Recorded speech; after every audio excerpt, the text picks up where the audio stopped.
The lights were blinding, the kind that make every bead of sweat glisten, every blink feel like a confession. The stage was crowded, candidates shifting in their chairs, their polished smiles hiding the daggers of competition. Cameras clicked. In rapid bursts, capturing a night meant for ideas, policies, and the clash of visions. But in an instant, it all collapsed into something darker. Karoline Leavitt leaned forward, a smirk curling at the edge of her lips, her posture daring anyone to challenge her. She had spent the night tossing barbs, playing the role of the bold disruptor, and the crowd was primed for her next line. Then, with a sharpness that cut through the air, she delivered it. "Why don't you just go back to India?" The words landed like a grenade. A split second of silence stretched into eternity. The room froze, its oxygen suddenly sucked out. Some jaws dropped in disbelief, others twisted into awkward smirks, as if unsure whether to laugh or recoil. A ripple of gasps spread through the audience. One man buried his face in his hands, another shook his head slowly, the shock of it refusing to wear off. The moderator blinked hard, lips parting as though to intervene, but no words came. He shuffled his notes nervously, glancing toward the cameras as if hoping someone else would reset the moment. The cameras, though, captured everything: the smirk on Leavitt's face, the murmurs rising like a storm, and the stillness of the man she had just tried to belittle. Kash Patel sat there calm, unflinching, eyes locked on hers, but he did not speak. He let the silence stretch, let the weight of the insult hang in the room. The arrogance of the remark clashed with the dignity of his composure. And suddenly the balance of power seemed to shift, though few realized it yet. In living rooms across America, viewers leaned forward, fists clenched, hearts pounding. Was this where the night would spiral into chaos? Would he lash out? Would he walk away? Or would he do something else entirely? What came next would not just change the debate. It would ripple through the very soul of America, a reminder of who we are and what we refuse to become. But Patel's response would silence the arrogance and ignite a movement. Debates are supposed to be the heartbeat of democracy, a place where ideas collide, where visions for the future clash in the open air, where the people can judge who is fit to lead and who is not. That night was meant to be one of those nights. Policies on national security, the economy, the cost of living issues that affect millions of families were on the table. And yet, in the space of one smirk and 7 words, the stage was transformed. It was no longer about ideas. It was no longer about leadership. It had been reduced to the ugliest kind of insult, one that cut not at a policy, but at identity itself. Go back to India. It wasn't just a taunt aimed at one man. It was a phrase with echoes, echoes of playground bullies, echoes of exclusion, echoes of a history in which countless immigrants and their children have been told they don't belong. On that stage, with cameras broadcasting to millions, it became more than just one comment. It became a test, not just for Kash Patel, but for the country watching. Whispers moved like electricity through the audience. Some people sat rigid arms, crossed, offended, but unwilling to show it. Others shook their heads openly, muttering under their breath. A few clapped nervously, as if unsure whether they were backing the tough talk or simply reacting to the shock. The moderator looked out across the restless crowd, knowing this was no longer a debate about foreign policy or jobs. This was about the soul of the nation and beyond the auditorium. The reaction was instant. Clips of the insult began circulating. Online, within seconds. On Twitter, hashtags exploded. Some typed furiously in disgust, condemning the remark as racist, small-minded, a stain on the dignity of the stage. Others, emboldened by the cruelty, cheered it on.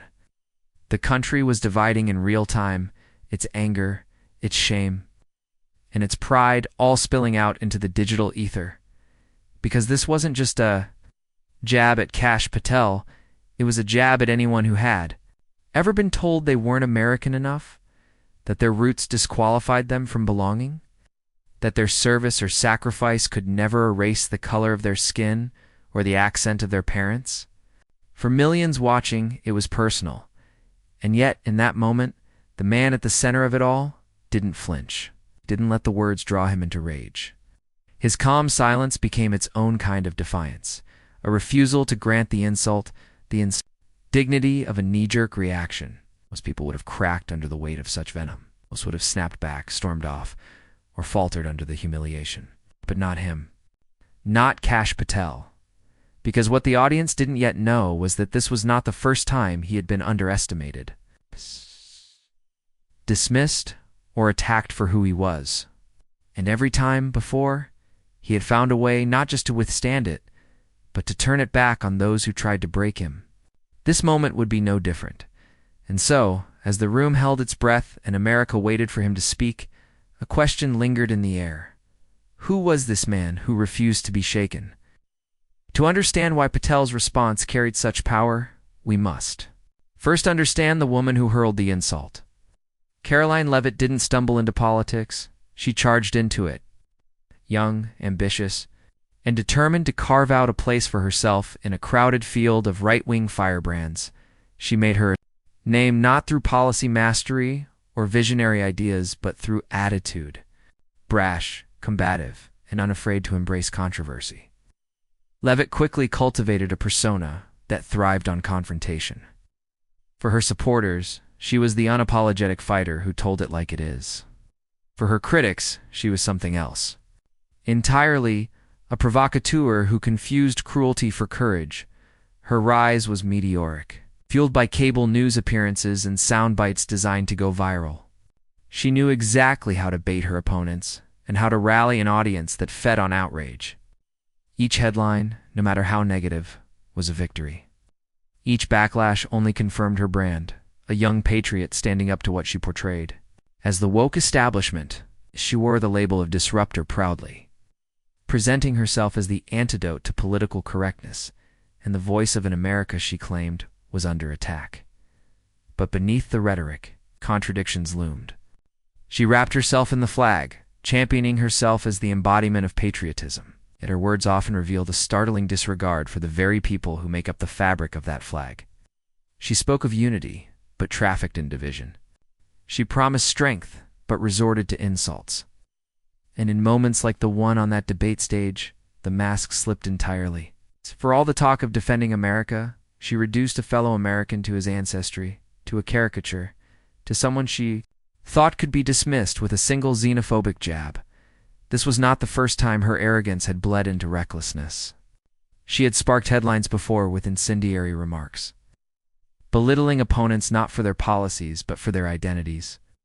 Each time she seemed to revel in the backlash, wearing public outrage as if it were proof she was hitting a nerve.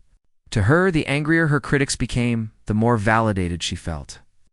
But what she called bravery was often little more than bullying, a brand of politics that mistook venom for vision. Even within her own circles, whispers circulated about her style. Some allies admired her energy but worried she pushed too far, too often, crossing lines that didn't need to be crossed.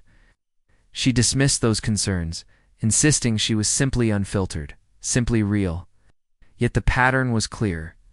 Where others sought to lead, she sought to provoke. Where others aimed to persuade, she aimed to wound. And for a while, it worked. But that night, under the unforgiving glare of national cameras, the formula began to crack. The insult she lobbed at Kash Patel wasn't just another quip designed to rile up headlines. It was a gamble one rooted in the assumption that she could get away with it, that her victim would stumble or stammer, leaving her to bask in the glow of her supporters' approval. She underestimated the stakes. She underestimated her opponent. And in doing so, she revealed more about herself than she intended. Down fellow citizens. It has never meant telling someone who has devoted his life to public service to go back anywhere. Her words betrayed not strength, but insecurity. It's not confidence, but fear. And for many watching, it exposed the hollowness of her brand. The brashness, once mistaken for boldness, was now seen as arrogance. The so-called fighter looked less like a champion of the people, and more like a bully on a stage meant for leaders. Disdain filled the air not only in that auditorium, but across the country. Viewers recoiled, not because they were surprised, but because they had heard this all before. They had seen politicians weaponize division, pit neighbor against neighbor, and claim it was patriotism. They were tired of it. They were exhausted by it. And here, in real time, they saw it embodied once more. Karoline Leavitt wanted to humiliate. Instead, she exposed herself. She wanted to dominate. Instead, she set the stage for her own undoing. But to grasp why her words fell so flat, we must look at the man she underestimated. Long before the bright lights of a national debate stage, before the insults and the cameras, Kash Patel's story began in the quiet resolve of immigrant parents who carried with them nothing but hope and determination. From India, with the kind of faith that defines the immigrant dream, faith that through hard work, sacrifice, and dignity, their children could have a future unbound by the limits of their own. They worked long hours, often at jobs beneath their qualifications, but they never complained. They saved, they persevered, and they poured their energy into raising a son who would learn that America is not given. It is built, day by day, with grit and conviction.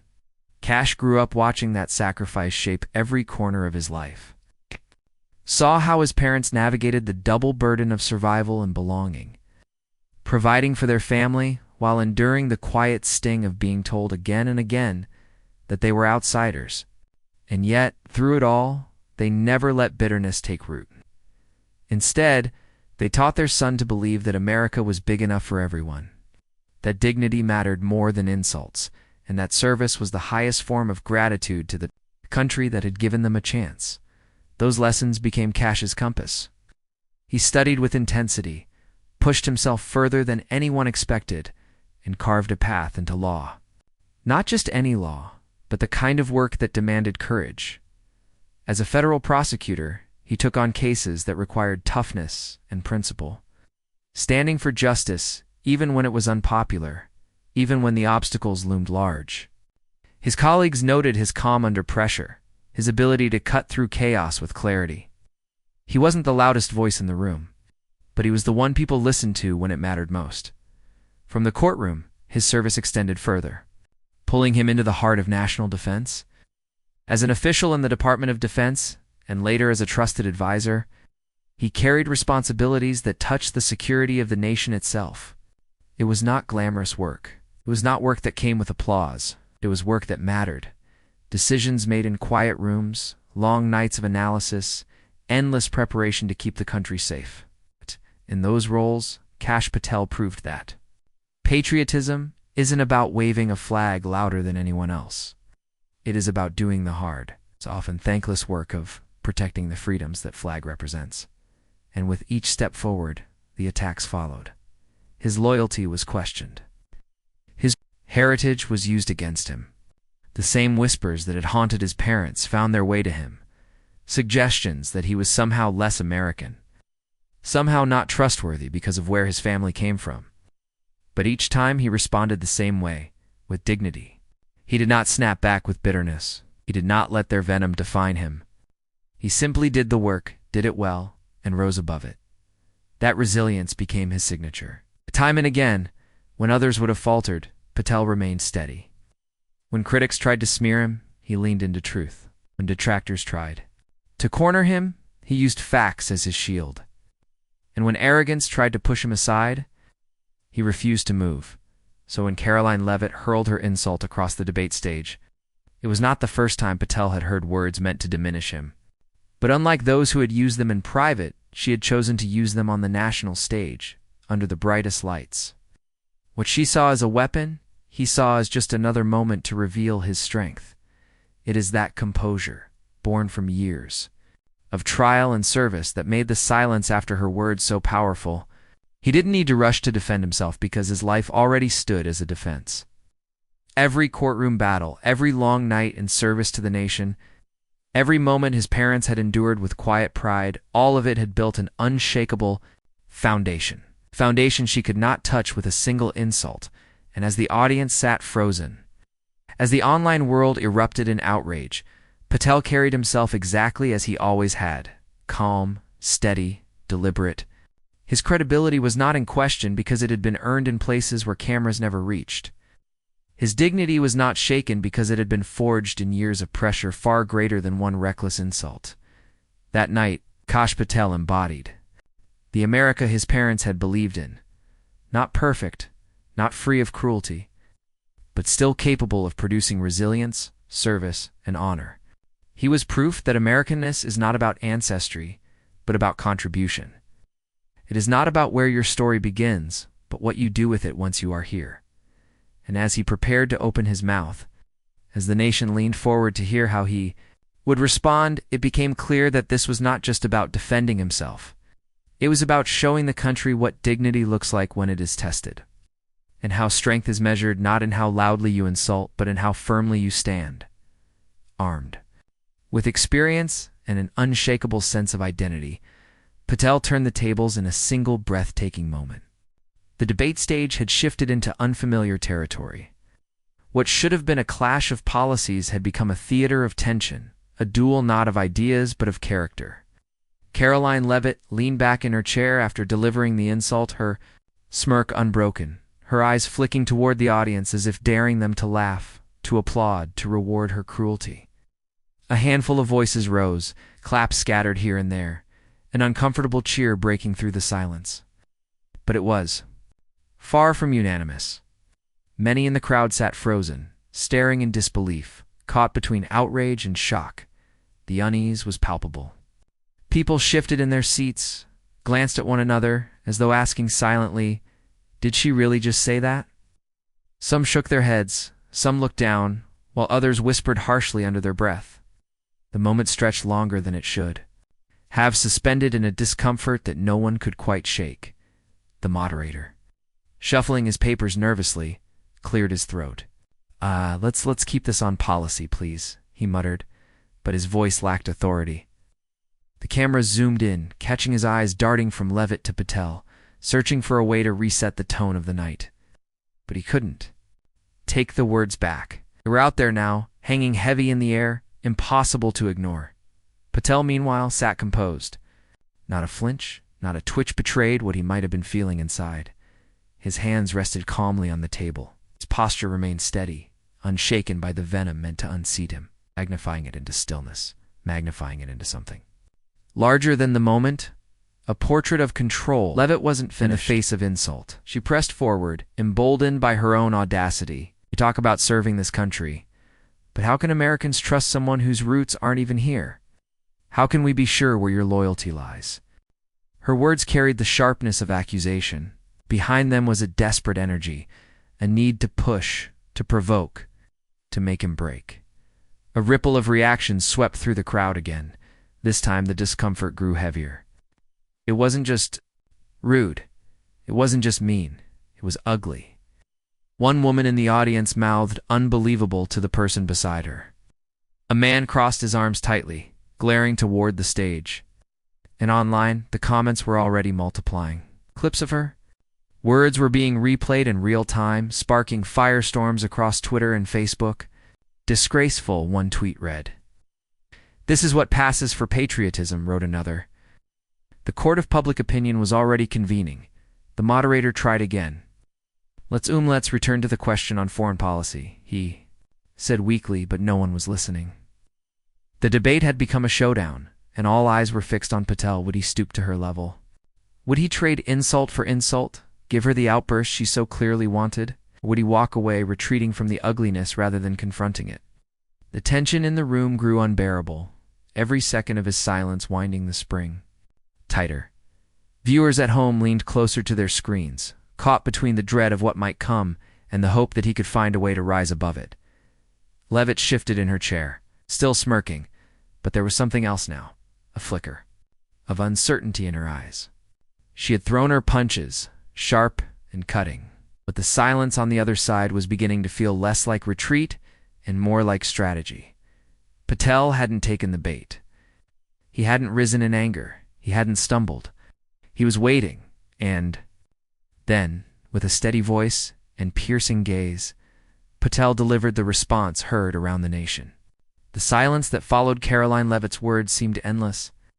The room was still, the cameras trained on Kash Patel, the entire nation waiting to see how he would respond. And then, finally, he leaned forward, his hands clasped loosely. On the table, his eyes locked on hers with a steadiness that was almost unnerving.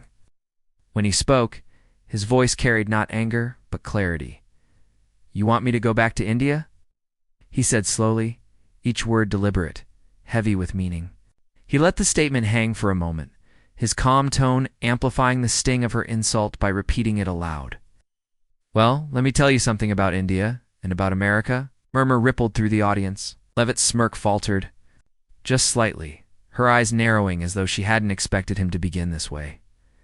"My parents came to this country from India with nothing but determination. They worked the jobs no one else wanted. They sacrificed every comfort, every dream they had for themselves so that I could stand here today as an American." He paused again, his voice steady but carrying a weight that pressed into the silence. "They didn't come here to take from this country. They came here to give, and they gave everything." The audience was locked in now. You could hear the faint clicks of cameras, the scratch of a pen from one reporter, but otherwise nothing. Even the moderator seemed frozen. Realizing that something bigger than a debate answer was unfolding, "I was born in this country. I was raised on its soil. I pledged allegiance to its flag every morning in school, just like millions of other kids. And when it came time to serve, I did what my parents taught me. I gave back. I became a federal prosecutor, putting criminals behind bars to protect American communities. I went to work in the Department of Defense, dedicating myself to our national security. I spent years serving this country in ways that required loyalty, sacrifice, and courage." Another pause. This time, he turned slightly toward the audience, his eyes sweeping across the room before returning to Leavitt. "So if you're asking where my loyalty lies, the answer is simple. It lies with the United States of America. Always has. Always will." The first ripple of applause broke out. It wasn't loud yet, but it was growing. People were nodding, clapping hesitantly. Unsure if they were allowed to break the spell of the moment, Leavitt shifted in her seat, her smirk fading into something harder to define: confusion, maybe even a hint of fear. She opened her mouth as if to interrupt, but Patel pressed on, his voice still calm, his cadence unhurried. "You see, the beauty of America isn't in telling people to go back.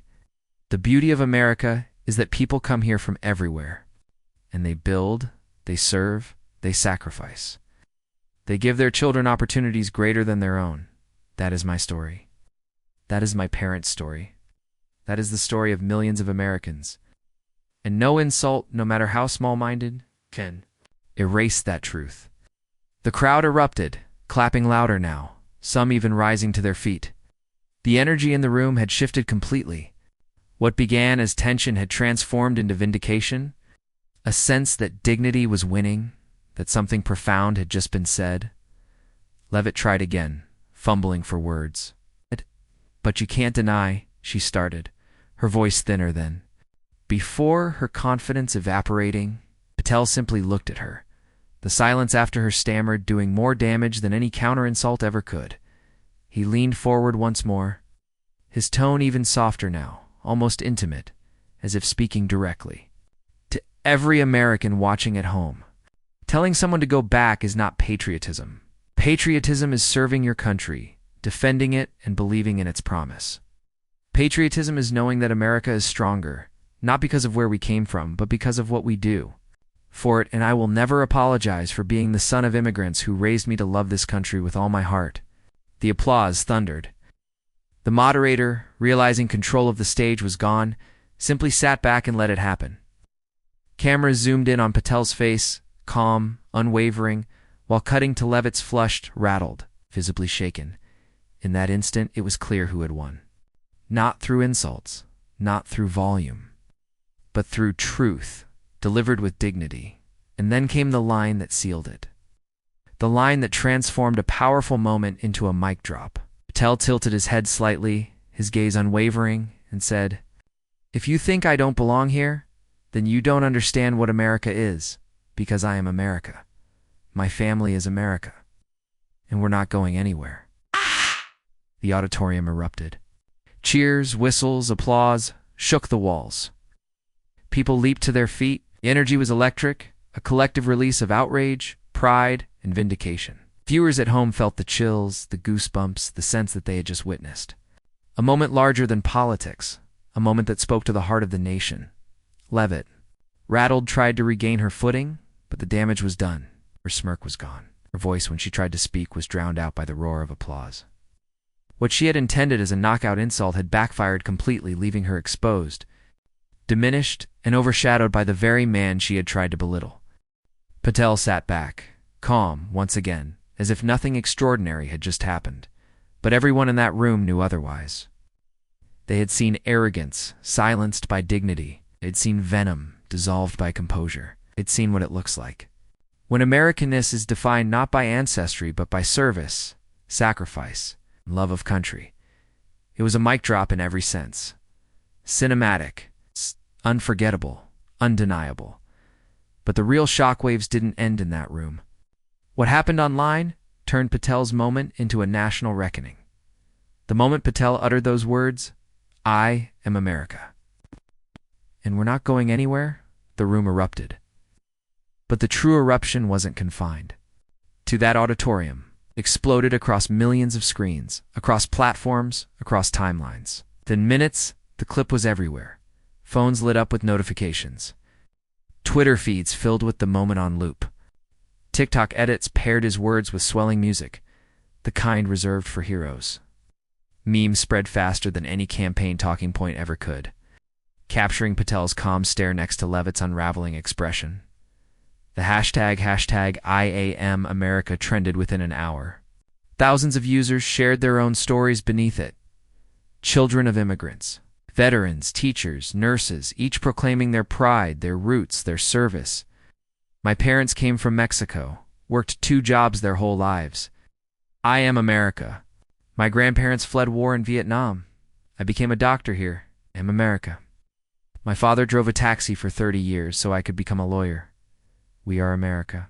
It was more than a viral moment. It was a chorus, a movement of identity and belonging rising from every corner of the nation. News outlets scrambled to cover it. The clip ran on cable news cycles nonstop, each anchor introducing it with the same mix of shock and reverence. A stunning exchange at last night's debate. The moment that has everyone talking today. Analysts replayed the video. Frame by frame, the smirk, the insult, the silence, and finally the counterattack that shifted the atmosphere. Pundits debated whether it was the single most defining exchange of the campaign. Commentators who had sparred with Patel in the past, I think even those critical of his politics, found themselves offering rare words of respect. You don't have to agree with Patel on everything. One op-ed read.